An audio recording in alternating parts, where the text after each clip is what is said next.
This summer, all new episodes of author interviews from our Book TV lineup. This week, Republican Senator Lisa Murkowski on her book, Far From Home, an Alaskan senator faces the extreme climate of Washington, D.C.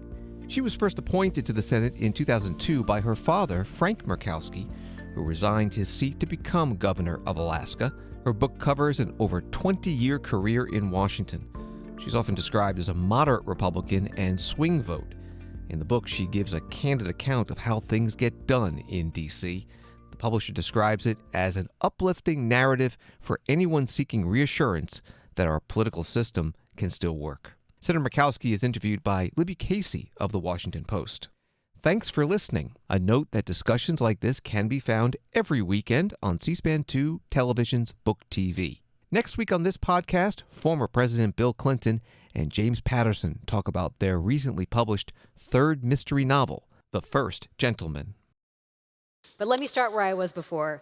You are known in Alaska as Lisa, and I brought a visual aid to show everyone. This is one of the old campaign buttons. It's just Lisa, plain old Lisa. Yeah, I don't remember if that was 2016, but I'll tell you that the logo design, that was actually me and my mother-in-law sitting at our kitchen table. We had soup. We were paying ad people a lot of money to come up with the colors and the style, and that was me and Dorothy. Just saying. Well, the theme has endured because the signs for the campaign are just Lisa, and that's how people know you. And Alaska is like one big small town in the sense that you can be in the hardware store in Anchorage or in a small village, and people will just come up to you and start talking to you as Lisa. Yeah. I'm going to call you Senator Murkowski because I, as a long time, Lisa, we've known one another for a long time. As a long-time reporter in Alaska, I am trained to call you Senator Murkowski. We're going to talk tonight about some of the big news stories of the day, but also, of course, what is in your book, Far From Home.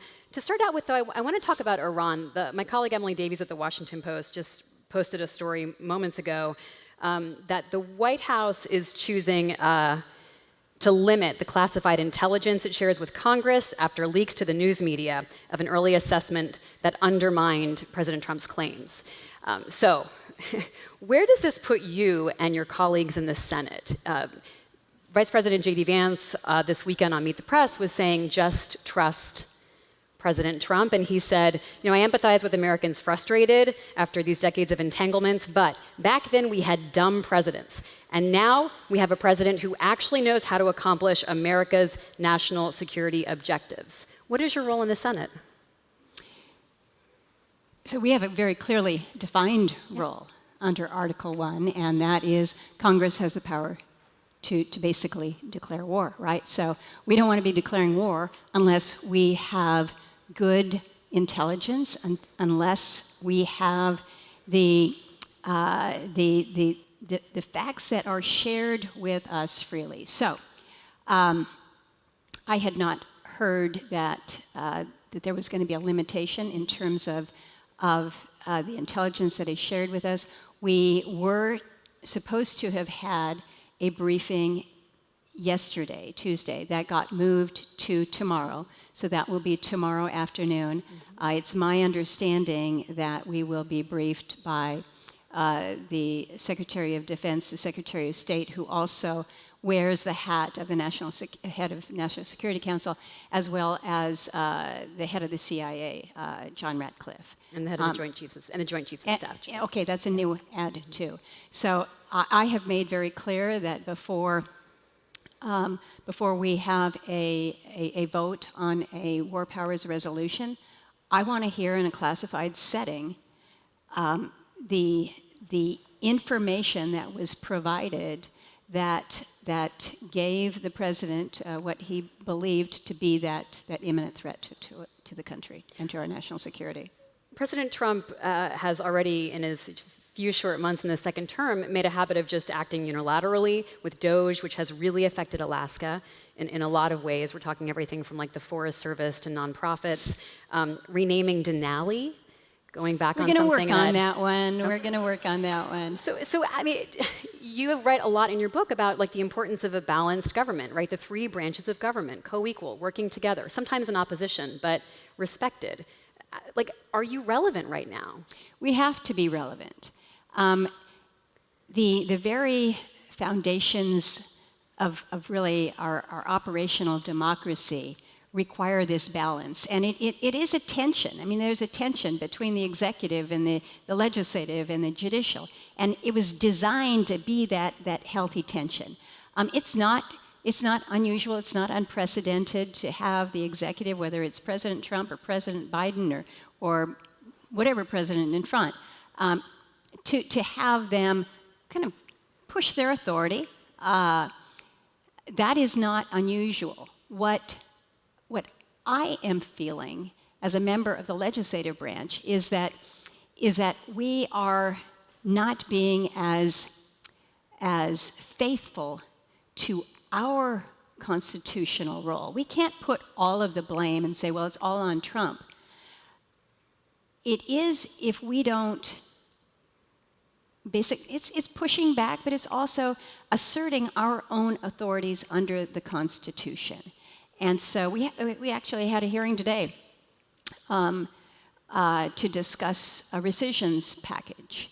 As an appropriator, as a member of the legislative branch that, again, defined under Article 1 of the Constitution what our role is there when it comes to the power of the purse and appropriations, we're happy to take your suggestions, but it's upon us to determine what it is that we then do. We have authorized, we have appropriated to it, and we expect the executive to implement. So rescission meaning taking back funding that was Basically already allocated. I know public clawing it back. broadcasting is like, I'm getting emails all the time from public broadcasting stations around the country saying this is a desperate, dire moment because of the rescission that's about to happen. Particularly in a state like Alaska. You know, so many of the communities that you read about in the book, starting off with a place like Newtok, I can pretty much guarantee you, it's that public radio coming out of Bethel that allows them to be not only connected within their village, but connected with other communities, whether you've got a weather system coming in, or whether it's announcing the hunting and fishing regulations. I want to talk about your relationship with President Trump. You've never voted for him? Mm-mm. You write in your book that in 2016, when choosing between Donald Trump and Hillary Clinton, you wrote in John Kasich. Mm-hmm. Who did you vote for in 2020 and 2024? I'm a big fan of Condoleezza Rice. Was that a double? Did she get a twofer? It was Kasich, Condoleezza Rice. Oh, Nikki Haley this time around. Your personal interactions with President Trump have actually been quite positive. Mm-hmm. Phone calls? Have you talked to him recently? I have. How did that call go? The call went very well. I've got to figure out how to have relationships with whoever is in the White House, whether I voted for them or not. You got to figure out how you're going to do the work that you need to have done for the state that you care about, right? And so how you develop these relationships, how you make it work, how you get things done. I think this is sometimes the challenge that you have translating some of your actions, your votes. People are like, well, wait a minute, if you didn't vote for him, you didn't support him, why did you just support that nominee? Well, because first of all, he, like him or not, is the president, and he needs to have a cabinet. My role is in that role of advice and consent, whether it's on nominees or whether it's judicial nominees or cabinet. And so I take that seriously, I take it critically, but I'm not going to just not have a relationship for 4 years, because you know what will happen then? Then my state will be compromised. And so how you figure out how you work with people is really what it's all about. And when we can find common ground, and we certainly have common ground with President Trump when it comes to the issue of resources and resource development. And for my state, that's critically important. So where there are areas that I disagree, you've noticed that I am not shy to express the concerns. And so you engage. What's interesting is, so you don't support him in 2016, especially when the Access Hollywood tape comes out. You find it to be a disqualifying event. Your Republican colleagues, many say the same thing, and then they kind of backtrack. But he wins the election, and you call him, not expecting to get him on the phone. You're going to get like an aide or something, and he picks up the phone, and there you have a chat. Yeah, it was my first engagement with him. Absolutely, the first engagement. It was I was actually in Hawaii at my mother-in-law's. So it was a 6-hour time difference. So I got up early. I was like, I'm going to talk to the president-elect of the United States. He knows that I didn't vote for him. He knows that I said very publicly that he should actually step down. But I gotta figure out who he is, and I'm gonna weigh in. I wanted to give him a couple names for consideration for the Department of Interior, and he answered the phone, and it was a very pleasant conversation. And I decided, okay, I'm just going to have to just be direct. And so I said, sir, you probably know that I didn't support you. And he said, mm-hmm. And I said, but here's the way I'm looking at it. I said, you won. You want to do good things for the people in this country, and I want to do good things for the people in the state of Alaska. And I think we can figure this out. And that was kind of how we started that relationship.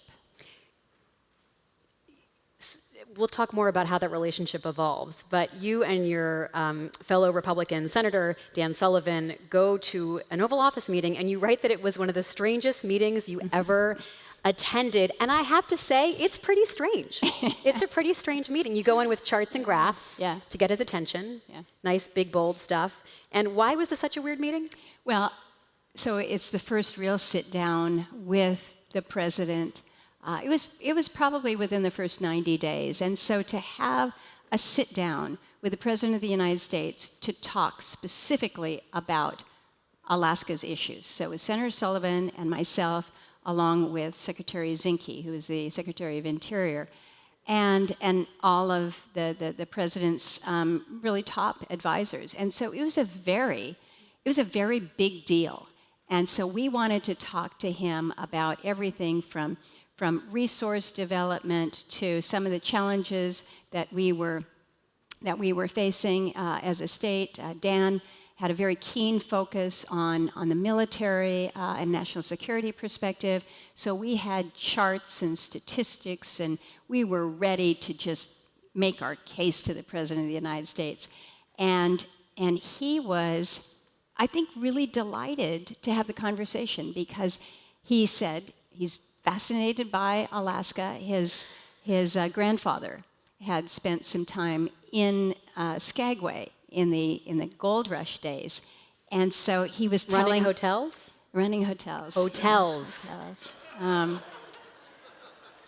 Now he said hotels, so I'm not going to question that. But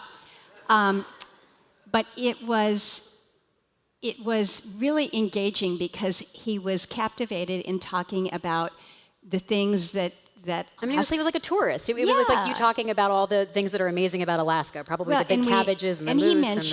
He mentioned that his son was a big hunter, and so we got going down the path of talking about bears and moose and so if you played that game, if you did that, which you enjoy, you felt like you could in the meeting introduce the issues that you were really passionate about and we get did. Some face time. We got to issues. I mean, we got to substantive issues. We were talking about ratification of Law of the Sea Treaty. We were talking things that have been stalled for a long time, things that really need, like, that you could have gotten his things attention like with. King Cove Road, something that we'd been working on for a long time. So we got into a lot of substance, but we had a 90-minute meeting with the President of the United States talking about Alaska stuff, and he was having fun. I was having fun, and then we get to the end of the meeting, and he kind of leans across this big, the Resolute desk, and he says, "You've got nice hair." And I just thought, wow, we've just had this big meeting of Alaska substance, and a lot of the touristy stuff too. Mm-hmm. And I just thought, how do you respond to that? And then he says, because Melania, his wife, was in the Oval Office as well, along with another woman. And he says, Melania, don't you think she's got nice hair? And Melania was on her phone. She looks up and she says, mm-hmm. And she does have nice hair. And then he didn't drop it. He's like, well, Dan, it's not like your hair is not nice, but, it's just like normal. But she's got nice hair. So that was how it ended. I'm sure your family still jokes about it to this day. Oh, they do. It's like, oh, the Donald would not like your hair today, Lisa. Mm-hmm, mm-hmm. The relationship gets a little more complex, though, over time, because you do, as we just heard a few moments ago in that lovely introduction, you do vote against some big priorities of President Trump, including repealing the Affordable Care Act. You get a And why? Not because I was trying to poke a finger in the eye of President Trump or anybody on his administration, but because we deal with situations in Alaska where lack of access to care. I mean, it is a real challenge for us in a huge state like Alaska with a limited number of providers, and the cost is just so extraordinary. So everything that was being pieced together, it wasn't fitting for Alaska, and there wasn't any way to make it fit. And so I just had to be clear that it just doesn't work. And you want to be helpful. This was a big priority, right? But if it doesn't help your state, then you have to say, I'm sorry. You recount a story about Congressman Don Young, who was like the dean of the House, a congressman for decades and decades and decades. He died a couple of years ago while still in office. And you worked with him for the entire time of your service up to that point. So President Trump is ticked about this bipartisan infrastructure bill, which has some irony because it was like infrastructure week every week during the Trump administration. Everybody wanted to do infrastructure. Yes, and then you guys are actually getting it done. You're in this bipartisan group, you're getting it done. He calls Don Young to yell at him. Now, Don Young loved infrastructure. He calls him and says, you can't pass this bill, don't do it. And then he yells at him, and what does he say about you? Do you feel comfortable sharing that? All I can do is repeat what Don said. And Don is no longer alive to cover himself. But the president was saying, there's awful things in this bill. To which Don said, no, Mr. President, there's not. If you've read the bill, you would know there's a lot of good things in it. And he said, well, you know that bitch Murkowski wrote it. And Don flipped back, well, that's exactly why I'm going to support it.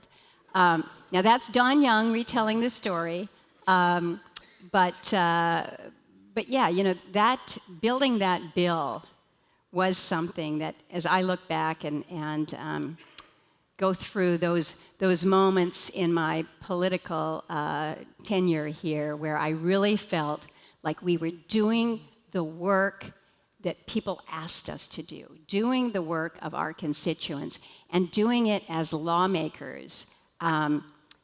Tasked with hard stuff, but putting everything else aside and working together in a bipartisan basis.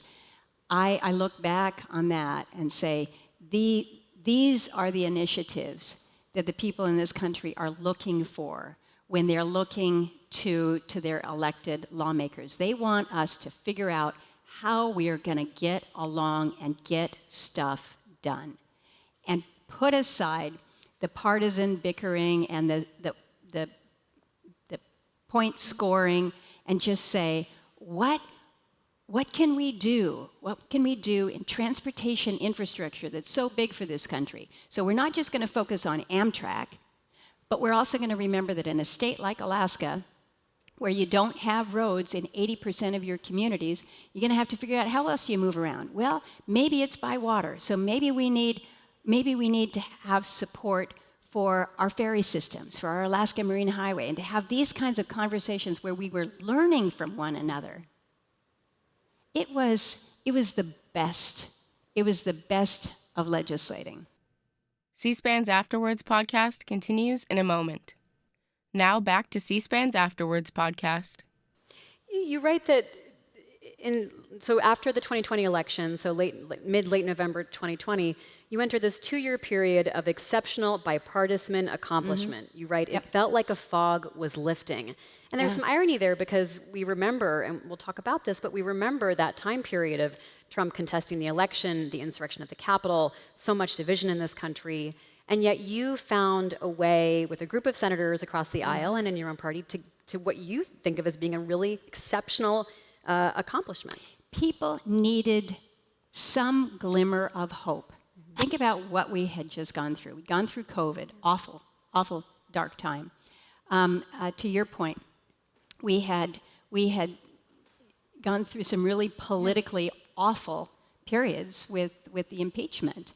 And so how do you let people know that all is not lost? You've got to demonstrate that you can do something, that you can work cooperatively. And there were a few times where we were in our deliberations, and it's hard stuff. It's hard stuff. And there were times when one member or another would say, I've had enough. We're not getting anywhere. We're not making any headway here. You're being unreasonable. And we all had to be reminded that what we were working on was bigger than just the argument that you and I may be having back and forth about whether or not we increase this number here or decrease this number over there. We needed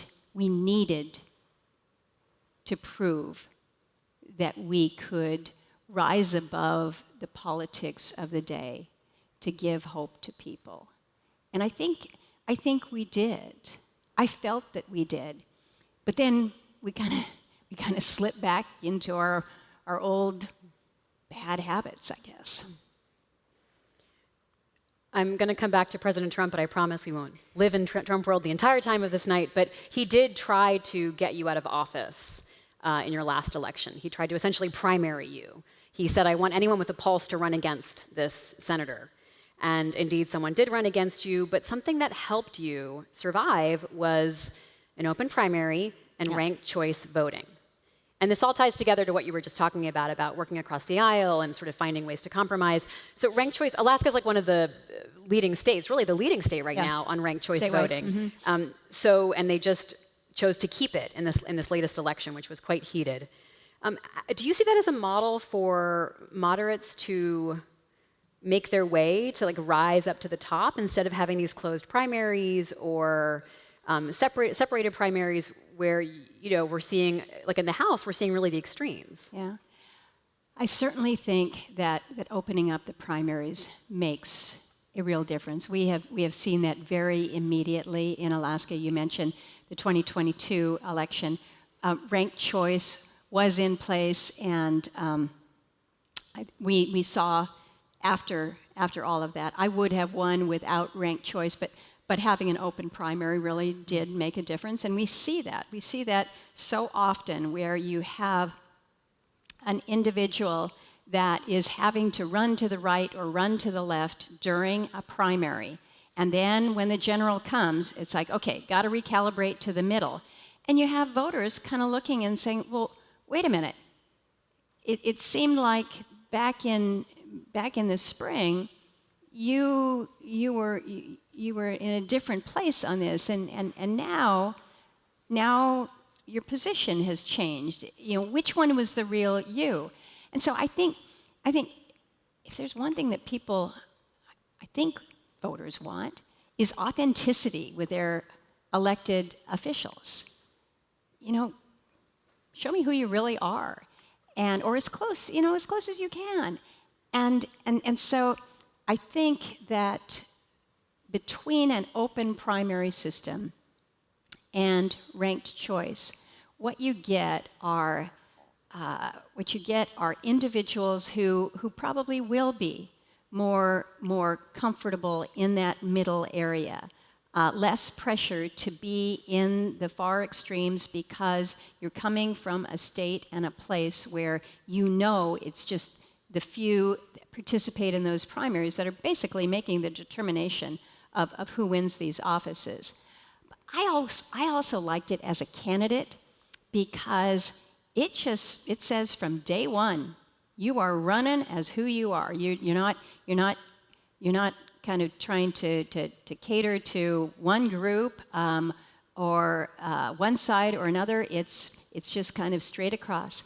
I think it's also the ranked choice part of it is also good from a candidate's perspective, because if I want people I want them to vote for me, and we talk about this in the book, I'm gonna encourage that. But if, for instance, you say, Lisa, I like what you've done, but I'm here to tell you, I'm a Democrat from day one. My grandfather would roll over in his grave if he knew that I was voting for a Republican.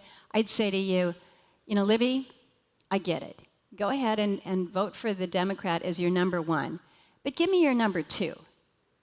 And that in and of itself is something that says to me, okay, I better not trash talk the Democrat too much, because if I do, I'm not going to get her second place votes. And so there's a little bit of a strategy, I think, that goes on with it. And I will say, there have been these articles written and the debates had about, well, ranked choice voting is just designed by the Democrats to get all the conservatives out. Look at the Alaska outcome in 2022. You returned a moderate Republican along with a moderate Democrat in Mary Peltola, and a very conservative Republican governor. So it was what it said to me is that Alaskans are going to vote for who they want to vote for.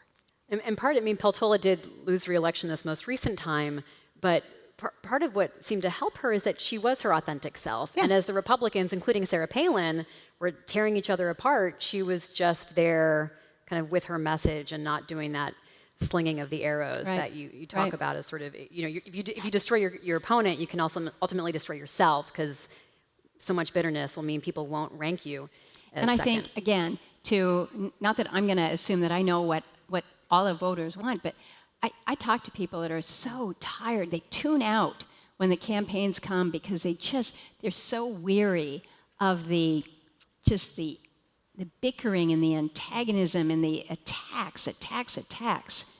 Just tell me what your positions are. Tell me what your vision is. Talk to me about what you got, instead of, again, trash talking your opponent. You've been doing national media. I know. For this book. Senator Murkowski is notorious for sticking to the Alaska press, talking to the people back home, and not doing as much national media. And so the national media has been thrilled to talk to you in the last couple of weeks. And there are a couple descriptions that keep emerging about you. Your independence, moderate is a word used a lot. Also lonely is a word that comes up. And we'll talk about that in a few minutes. But I want to stay in this idea of independence and dig into that, because you write in your book about the 2010 election, which went down in history because you won a write-in vote. This hadn't been done since the 50s when Strom Thurmond did it, because a candidate had died, so people wrote his name in. But you also write that leading up to that race, where you lost a primary to a Tea Party conservative, it's like the harbinger of what is to come. It sounds like you felt like you were drifting away from your authenticity a little bit leading into that race. I mean, I remember talking to you in the halls, and you were very much of the Republican Party line, towing the line. How did you find yourself again in that moment? Well, I think it was not in that moment that I, quote, found myself. It was really when I was defeated, as you've noted, by a Tea Party opponent who presented himself at a time when we were seeing the Tea Party movement really just start to gain a toehold. For the political junkies that are here, the first casualty in the Senate was my friend Bob Bennett, a great gentleman, had been in the Senate for a long while. I thought he was pretty conservative, but he was not conservative enough for those in the Tea Party movement there in Utah, and he was defeated in his primary. And he gave me a warning. He said, "Lisa, they're coming for you next." And I said, "No, Bob, you don't know Alaska. We're fine. We're fine." We were not fine, and it was a combination, I think, of the movement taking hold, really kind of catching fire in a place like Alaska. But also, I do hold myself accountable for some of that defeat. It was 10 days before the election that my friend and mentor, Ted Stevens, who'd been in the Senate for 40 years, he went down in a plane crash in Alaska, along with 6 others. I lost 6 friends in that crash. The state went into a period of literal mourning, and I went dark with my campaign, as I rightly should. But it was a hard time personally, because there was so much that you needed to do, but out of respect for this extraordinary leader and all those who perished in that crash, the right thing to do was what we did. And there were consequences to that. And that resulted in a loss. And so it's one of those where you say, I can't say, the election was stolen. It was not. I lost that primary. And any good incumbent or candidate would say, okay, you lost, you're packing. And I said it. I said I was ready to get my season ski pass at Alyeska, and then strange things started to happen. Alaskans said, we want another opportunity at this. We want an opportunity to participate. And voter turnout had been very low. It was like summer in Alaska. It was, it's the third August, week in yeah. August. Mm-hmm. The fish are still in the rivers. People have better things to do. Kids are starting school, yeah, and nobody's really paying attention to the election. But we also had a closed primary at the time, and so many people said, I couldn't participate, or what was worse was those who said, I didn't think you needed my help. You had money in the bank, you had good poll numbers, and you'd been there for a term and a half. We didn't think that there was any jeopardy here. That's not good. Mm-hmm. So, but Alaskans just didn't let me drop it, and I had to listen. So Sarah Palin comes from Alaska. She's part of this populist Tea Party movement. Joe Miller is part of this populist Tea Party movement. You've been warned by Senator Bennett, and then you pick up the phone and you warn another Republican, a guy running in Delaware, Mike Castle, who was running there against a woman named Christine O'Donnell. Y'all may remember her. She beat him, and she ended up losing in the general. She had to do that commercial that said, "I am not a witch." Yeah. Never a good commercial to have to run. Yeah. But it was really like the first stirrings of this populism. Mm-hmm. How do you see populism factoring in now that Donald Trump has won a second term, that you are seeing this real populist movement in Alaska, other places as well? How do you square that? Well, I think we see that translated in really the MAGA movement that we see in place today. So to your observation, I think it all began back there in 2010. Mm-hmm. So I brought another visual aid. Murkowski. Slightly challenging name to get people to spell on a ballot because they had to fill in the oval, they had to write the name. So one of the things the campaign did was made these wristbands, like the Lance Armstrong bands, where people, because you couldn't bring in like paraphernalia into no the voting buttons, booth. you No couldn't buttons. bring buttons in. Yeah. So these were the wristbands that the campaign used. And you now have a gold bangle that corresponds to that, Yeah, right? That's well, like the...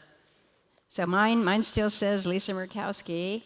Fill it in, write it in, because that was the jingle. But the real story behind these bracelets, Vern and I were sitting at an airplane hangar at the memorial service for the pilot that had perished in the plane that Senator Stevens and his group went down on.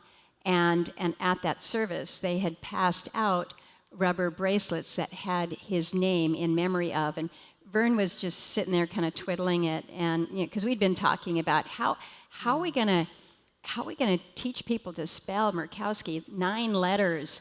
Not that 9 is hard, but is it with a Y at the end or an I?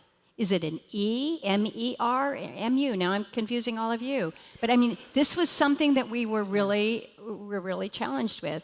And Vern looks at that and he's like, how about if we put your name on it? And how about, and then we had to teach people that not only did you have to spell the name right, but you had to fill in the bubble next to the line that said write in, because if you wrote my name in perfectly, but you didn't fill in the oval, it didn't count. So this was really an education process. So Vern, who is my apolitical political advisor, was the one that came up with these bands. So between my mother-in-law and I designing the button and the wristbands, why did we need an ad team? But don't tell my ad team that. They did a great job. Vern gave you that bracelet after you won re-election? Yeah, Vern turned my plastic one into gold, and I've worn it every. I don't take it off since 2010. It's my reminder.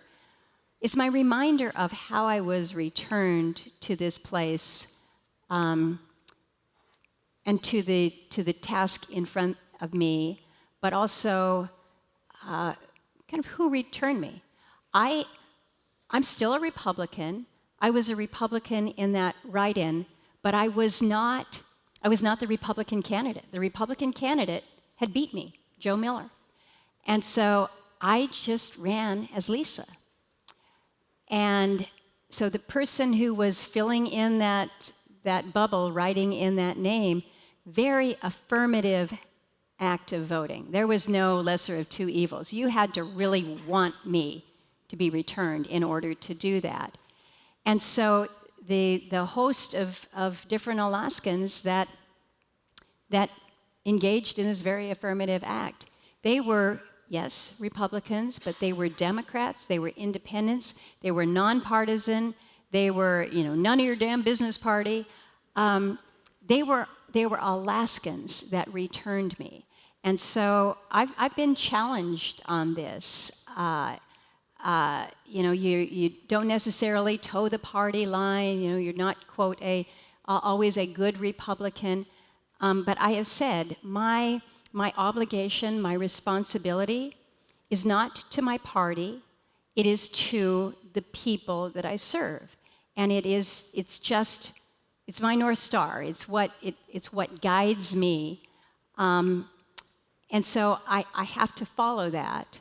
And I gladly follow that. And I think that has given me, back in 2010, given me that real purpose and mission in never forgetting who I serve and what they have asked me to do. How rare is that feeling of independence, do you think, in the Senate right now? It's hard for me to speak for others or to be critical or to say my way is the best way. I just have to approach it the way I feel comfortable. And sometimes, believe me, it is not comfortable. I've got refrigerator magnets that remind me that life begins at the edge of your comfort zone, and I'm always like right on the edge there. But it's the responsibility that I have. It's the trust that has been placed on me, and I take it very, very personally. I work hard The easiest thing to do in this job, I can tell you, the easiest thing to do would just be to take your party talking points and just follow the line. Then you don't have to agonize over decisions. You don't have to bear the weight of I'm going to listen to all sides. I'm going to entertain the views from all groups. It's a hard job, but it's an important one. I really felt for your staff at moments in this book because you would have these like nights of like, I will or I won't, I'll vote this way, I won't vote this way. Surprise, guys, I've thought about it some more. Staff, kudos to you guys. C-SPAN's Afterwords podcast continues in a moment. Now back to C-SPAN's Afterwords podcast. There's something liberating in that independence, but there's also something that makes you at the center of the storm, which we witnessed earlier tonight. You are someone that people think that can be persuaded, swayed, convinced. You could go towards the Democrats, you could stay with the Republicans. What is that like, and how do people convince Lisa Murkowski that they should be listened to? Well, you ask, what does it feel like? Your kids have one of those Gumby dolls where you just kind of pull them. I joke about that. It's not comfortable to be in hard conversations, but this is not designed to be easy.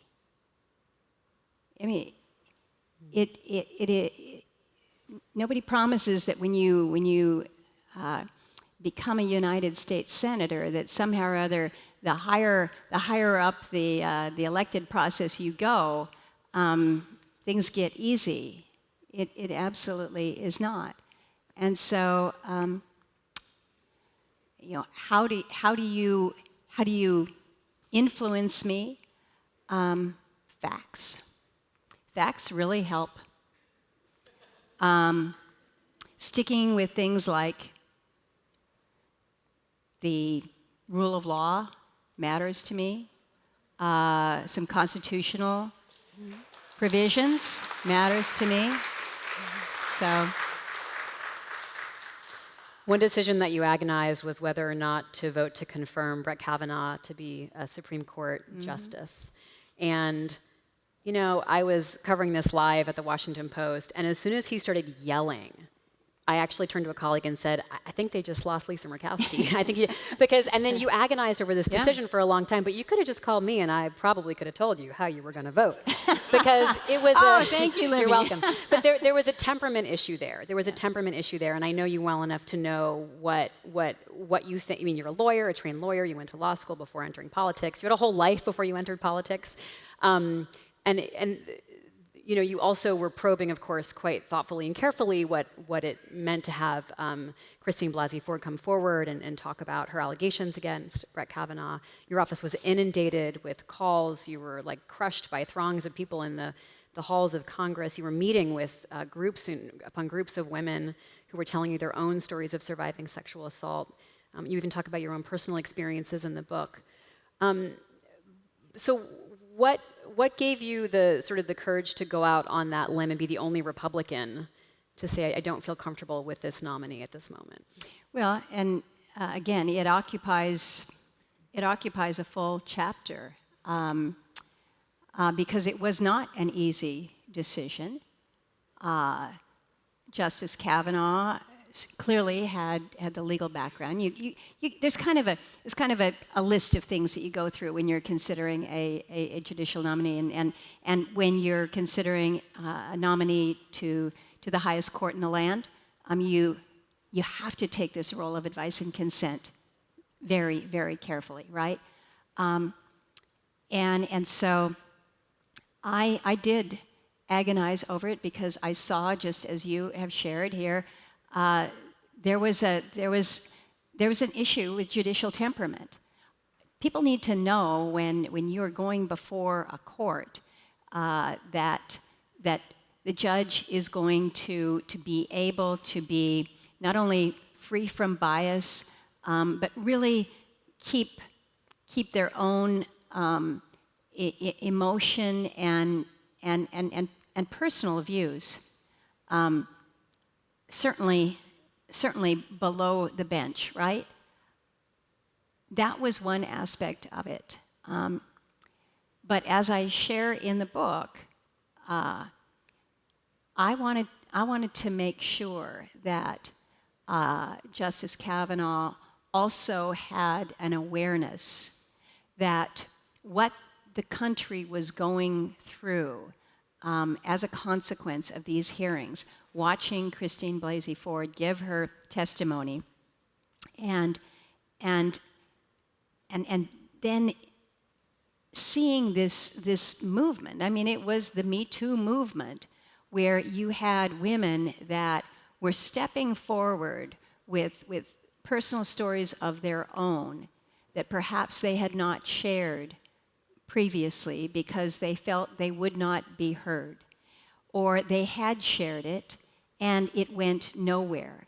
And so there was this kind of a confluence where it was not just about the qualifications of a nominee, but it was what had been evoked among so many women in this country, all coming to the surface at the same time. And so I asked for a one-on-one meeting with Justice Kavanaugh and had a very direct conversation, which to this day I deeply appreciate. But I came to the conclusion that he was not aware of what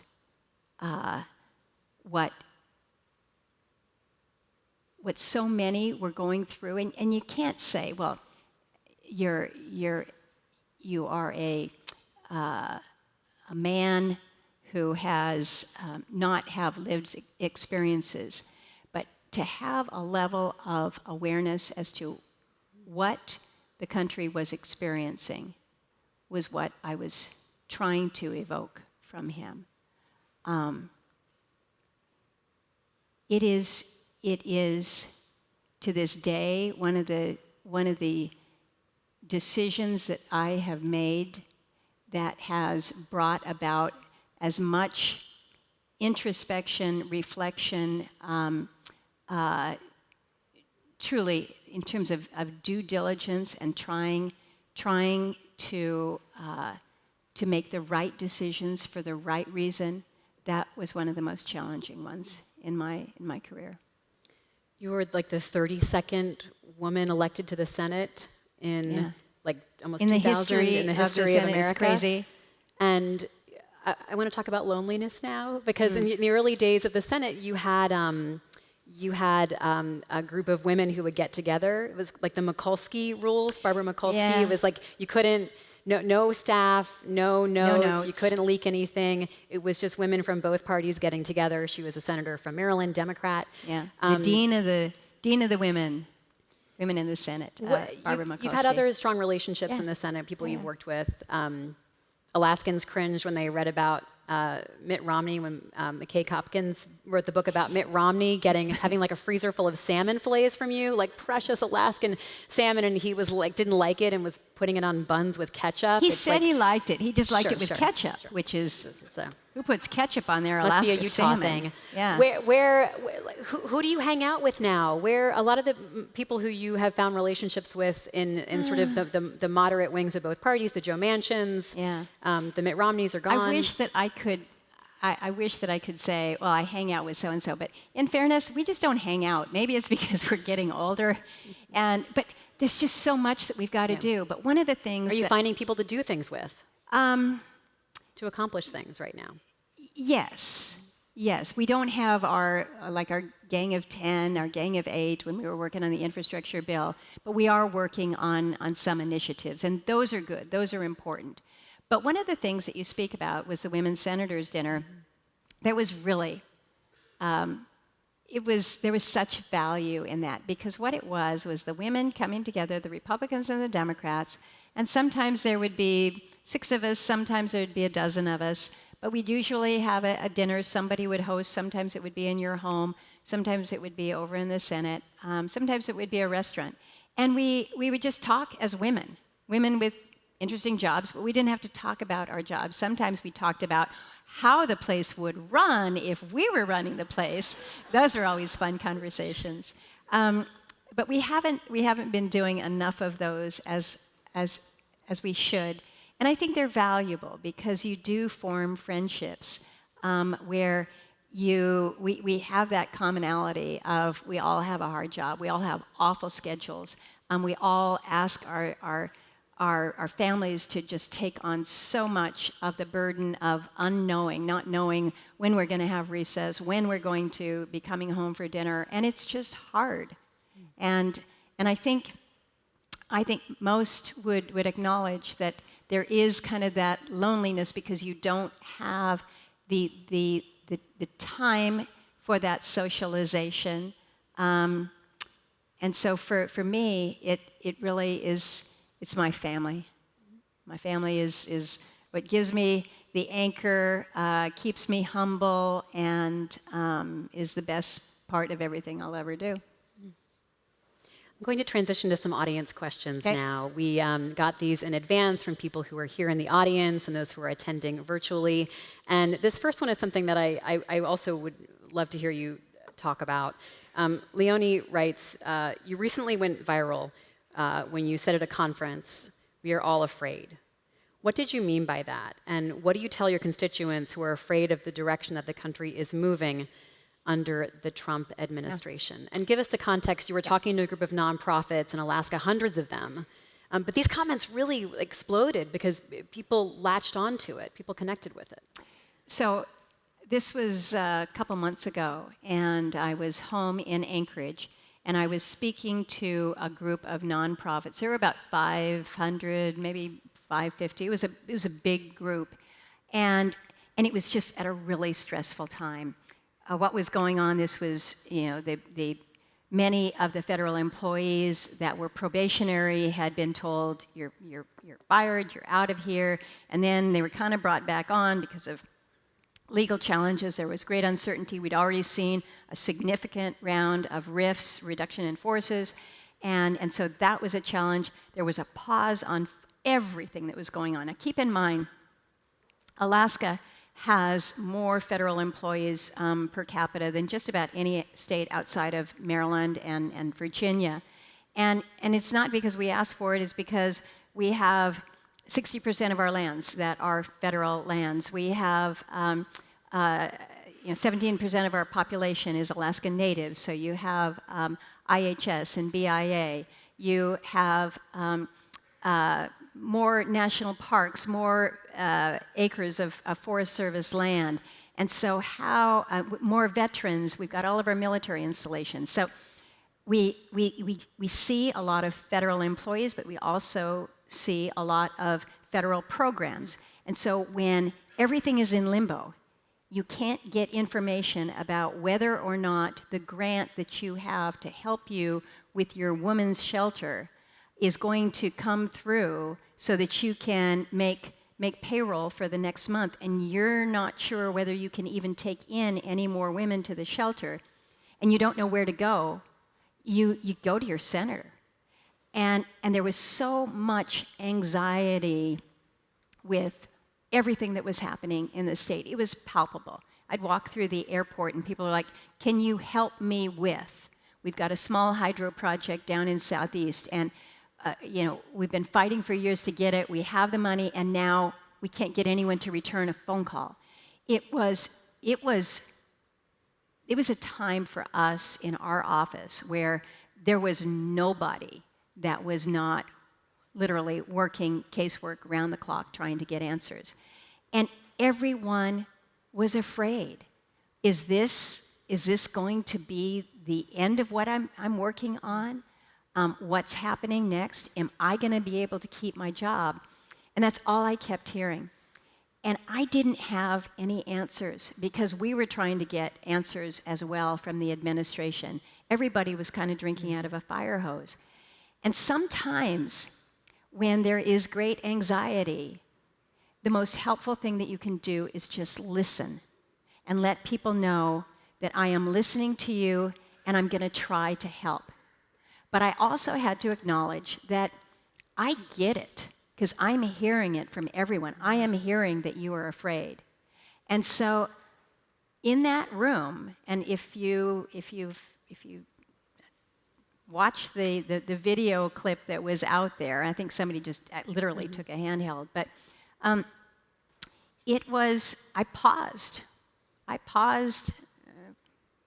few seconds, maybe more, and I said, look, we're all afraid because of the uncertainty. And I didn't say because of the uncertainty, I just said we're all afraid. That was that viral moment.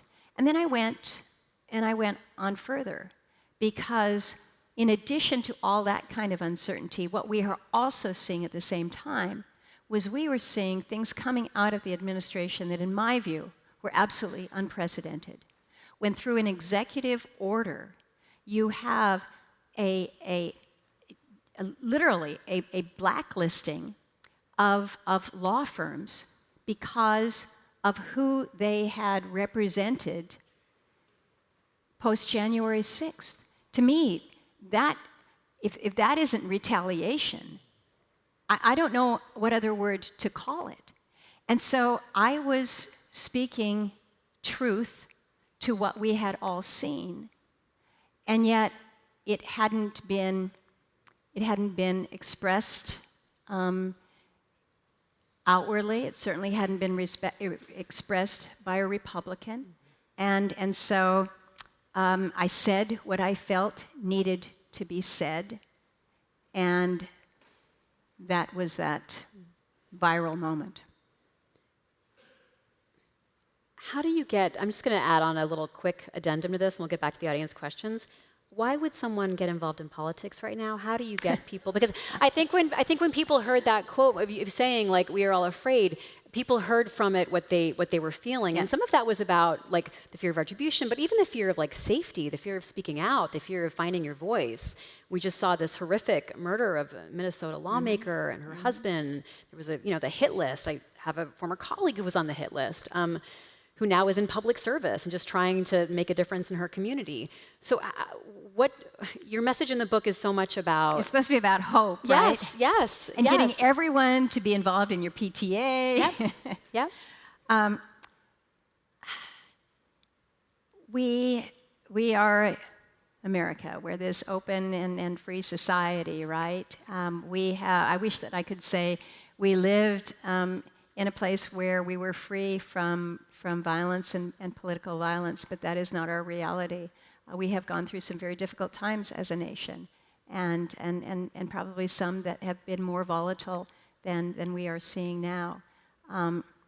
But it is how we condemn it and how we roundly condemn it. All of us. It doesn't make any difference what the politics were of somebody who has been made a victim, as to whether or not we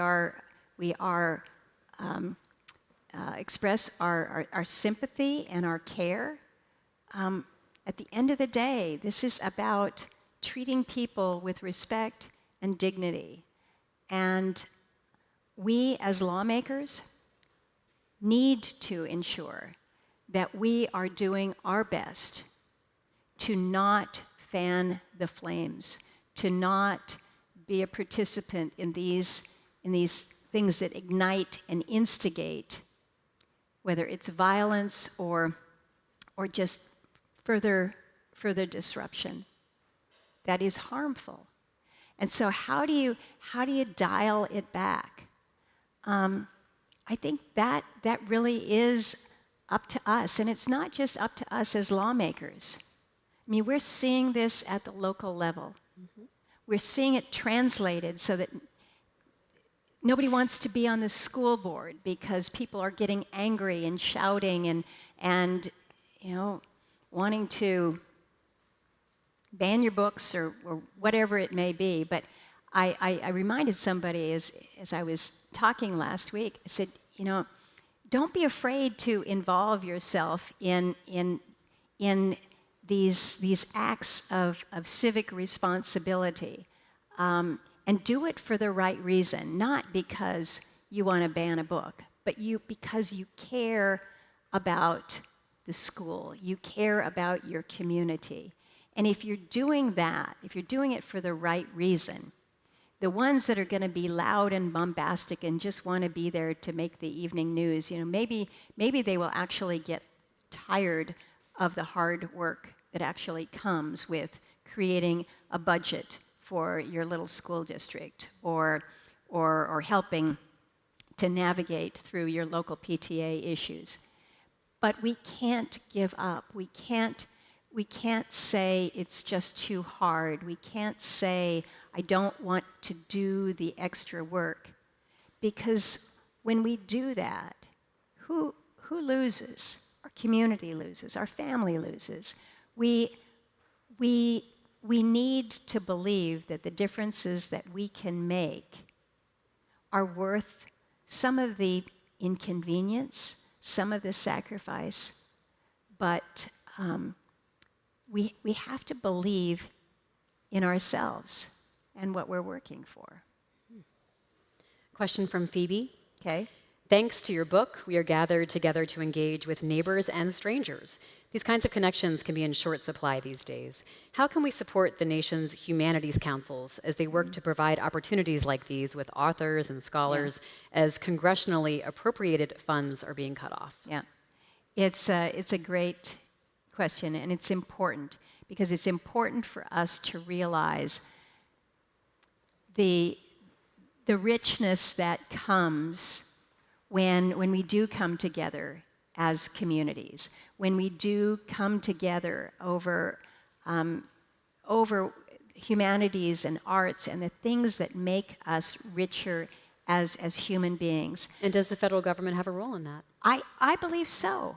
I believe so. Of course, but then I'm one who believes that education is not just about reading and writing and arithmetic, as important as all that is. I want to make sure that there is an exposure to the arts, to the music, to building out not only children, but it is something that, again, allows us to be better humans and treating one another with greater dignity and respect. And so, is there a role? Yes.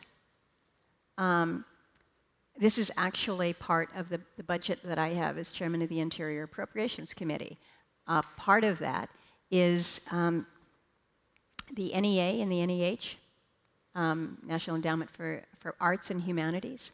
And I've been proud of what we have put in place to make sure that people have access to these important programs and provisions. And it's not just that, it's libraries. Yes, we have a role as a government. Nathan asks, what legislation from your Senate career are you most proud of? What legislation am I most proud of? I'm sure people want me to say it's been opening up ANWR. The infrastructure bill, obviously, is one that I'm very proud of because of the very collaborative nature of all of that. The Energy Act of 2020 was, I think, transformative in terms of our energy policies that hadn't been updated in a decade plus. There's so much there, but I'll tell you, we did something that's called special interest legislation, and it related to a woman who was in Bethel, Alaska, actually. I don't remember how many years ago. It was some years back. But anyway, it was an immigration issue, and we were able to ensure that she was able to stay in this country with her husband, who was a proud member of the military, and her children. And I think about just the personal satisfaction of knowing that we really helped one family remain together. It was brief headlines in the Bethel newspaper. You'd never know it back here, but those are some of the things that you think about as really worthy and important because, again, it's about how we're treating one another. And if we can throw in a little dignity and respect, it's been a good day. Final question from Maya, who asks, in these times of immense stress, what brings you joy? What brings me joy? I have to tell you, I start getting a kind of the ability to breathe and put on a smile the closer I get to home. And I tell you, I feel like I can sense it when I'm on the Alaska Airlines jet, and you leave Seattle, and it's lovely down there, right? But you can tell when you start getting into Alaska, because the mountains have meaning, man. They are big and hard and raw, and everything just kind of opens up, and the water is beautiful, and the clouds are beautiful, and you land, and the air is fresh, and people, you're walking down the sea concourse there, and people are like, "Hey, Lisa," or you have some little old lady come up and give me a huge hug. And I'm thinking, okay, I can't remember her name. And she says, "I've always wanted to meet you." Like, she's greeting me like she's my long-lost friend. And it's just, I feel filled up. I feel like my reservoirs are filled up when I am able to be back home. And then when I'm with family back home, it's just right. Senator Murkowski, thank you so much. Thank you. Oh, thank you. Thanks, Libby. Thanks. Thank you.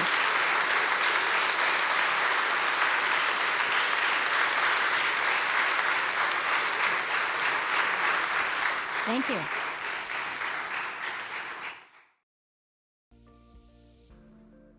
Thanks for listening to this week's Afterwords podcast. If you are interested in podcasts about nonfiction books, listen to C-SPAN's Book Notes Plus podcast for interviews with authors and historians hosted by Brian Lamb.